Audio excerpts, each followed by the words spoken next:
Hey girl, what's up? I'm so glad you're here. Welcome back to my channel. My name is Jasmine and I am super excited to talk about our topic of the day, which will be perfectionism. But first, before we get into that, don't forget to like, subscribe, and comment down below. Let me know if you're new. I would love to get to know you. There's so many new faces that are on this community all the time, and I just love to personally know the people that are behind my camera. So without further ado, let's get into the topic of battling perfectionism. So I feel like specifically, in general, I feel like the word perfectionism is kind of tossed around a lot, but it's not really a topic that's talked about within the business or entrepreneurial sector.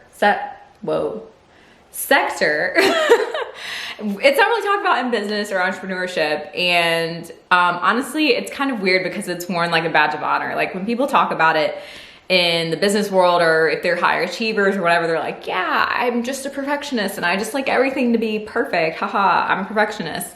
And it's kind of like, you know, breezed over, like it's not a big deal. But honestly, as I have battled with it in my own life, I realize how detrimental it can be in the growth and the learning process on this journey to pursuing your dreams and goals and plans that the Lord has placed on your heart. So I thought I would just get into kind of my journey with perfectionism, where it stems from, where I'm at today. And so for me, I feel like I've been, well, I call myself a recovering perfectionist, but I feel like I used to be a perfectionist ever since I could remember, like elementary school. Definitely, I was really serious about my grades. I was really serious about making sure I was like the good child, doing everything right, doing what I'm supposed to do, and not really ruffling any feathers. And really what I'm realizing now through therapy and just through other therapy groups and just talking through my life and my thoughts and my feelings, I'm realizing that it stems from being like, it was a defense mechanism for me.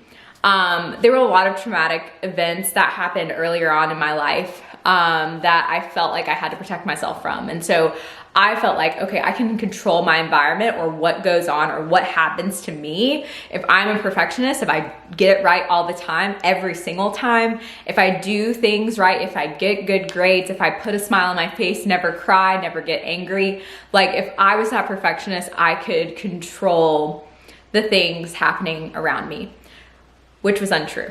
And I realized that probably last year in 2019, that was a huge year of growth for me when it came to battling my perfectionism and growing from that. And one verse that I really love and held on to is 2 Corinthians 12:9.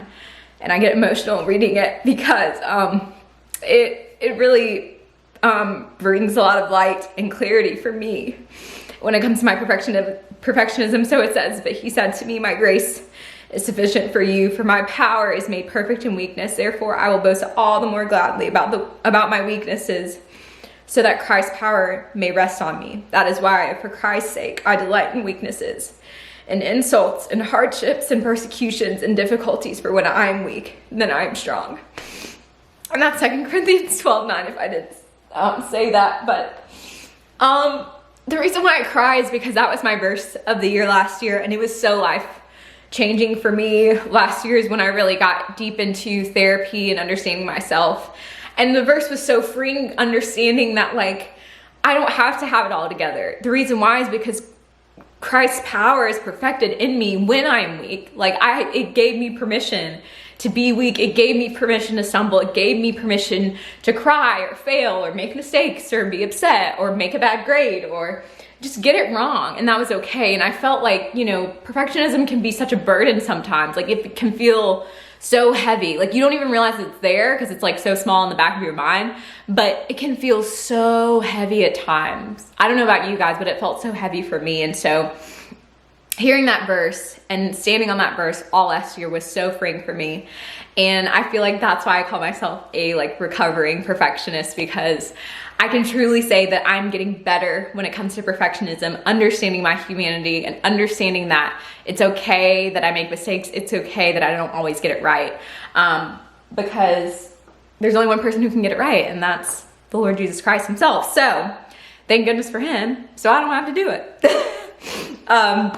But anyway, so like I was saying, you know, not enough people talk about perfectionism, and I just wanted to leave you guys with like 3 quick thoughts and ways that you can really combat perfectionism, and things that have worked for me in my own life, and ways that I've really seen growth and I've really seen impact from doing these things. So the first thing is surrendering every part of your life to Christ. So like when you understand that you have no control, right?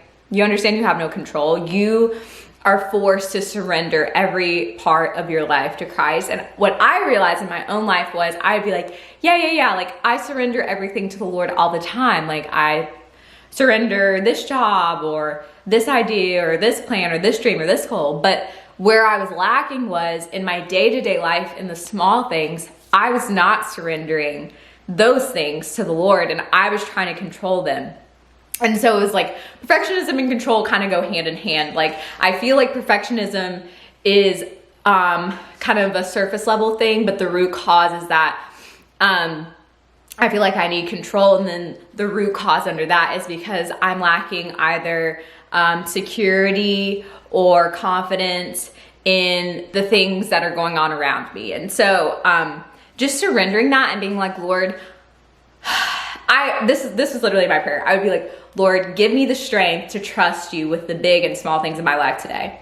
Like I literally had to pray for strength to do that, because naturally that is not my inclination to give it over to Christ and be like, you got it. Because for some reason in like my head, in the sick way, I was like, oh yeah, I can control everything in my life. Like I got it. Like, cause I made myself right. No, like God made all of us. And so at the end of the day, we don't really have any control over anything like we think we do. So surrendering and living with your hands wide open, like that's how I was last year, and continuing to live my life, living with my hands like wide open, being like, you know what, Lord, whatever you have for me, wherever you lead me, wherever you want me to go, here it is. I'm giving all of this to you, surrendering it, because I understand I don't have control, and that's okay. And I pray that you would do with me what you will. So that's one thing, surrendering. Number 2 is acknowledging failure or mistakes in the moment and how they make you feel, and then looking for the lesson in everything. And so this was huge for me, right?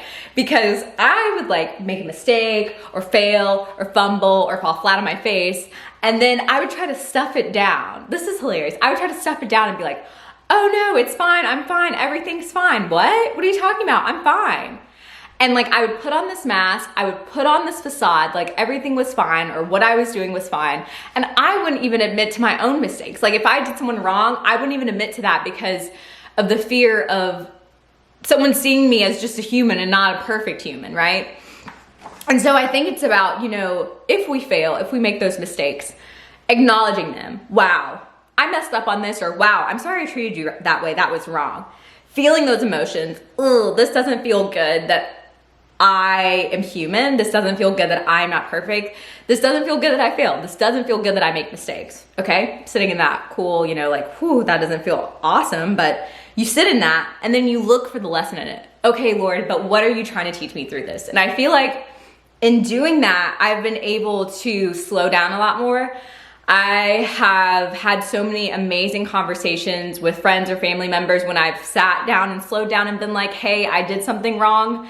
And there's just so much fruit in that. Like, because we're not able to grow unless we catch the lessons in things. Like, you can think you're doing the best thing that you can over and over again. But if it's a mistake, or if it's a failure, or if it's not something you're supposed to be doing, how do you find the lesson if you're just going, being like, it's fine, I'm fine, right?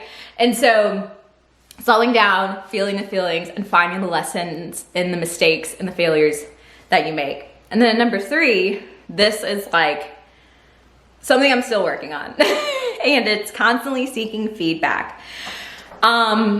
So this maybe doesn't sound like something that you would do, but it's something that has really helped me. So constantly seeking feedback. I never liked feedback. Why? Because again, it revealed my humanity, and it revealed that something was wrong with me. So to me, constructive feedback, I used to take it really personally. I was like, oh, you don't know what you're talking about. Like, you're just trying to poke and pry at me. Oh, you're just trying to make fun of me. You're just trying to be mean to me. Like, that's literally how I took feedback, even from the ones that I love. But what I'm understanding is when I ask for feedback and constructive feedback, and I prepare my heart and mind for that from people that I love and who I trust, which is the key there, not just anyone, but people who I love and trust, it is then that I'm able to hear the criticism, and it reminds me of my humanity, and it reminds me of my dependence and need for Christ. And it also shows me that I'm a work in progress. And honestly, it's kind of therapeutic hearing that over and over again because it takes the pressure off. It's not like you're walking around like in your head, oh, I'm perfect, I'm perfect, I'm perfect, I'm perfect, I can do nothing wrong, I'm perfect. But if you hear constant feedback in a loving way, like, hey, maybe you could have done this better, or maybe you could have said this a different way. It reminds me, okay, I'm human, bringing me back down to earth. Like, the only perfect person is Jesus Christ himself. And I have to depend and rely on him just to get like one little small thing right. And so, I don't know if that makes sense. I feel like I'm kind of rambling, but I feel like those 3 things were really, really helpful for me. I'm getting all tongue-tied. I feel like those 3 things were really helpful for me. So, I'm gonna summarize them because I know that was a lot. 1, surrendering every part of your life to Christ. Number 2, acknowledging the failures and the mistakes that you make, sitting in those feelings, and then seeking the lessons in them. And then number 3 is seeking constructive, loving feedback and being prepared for it.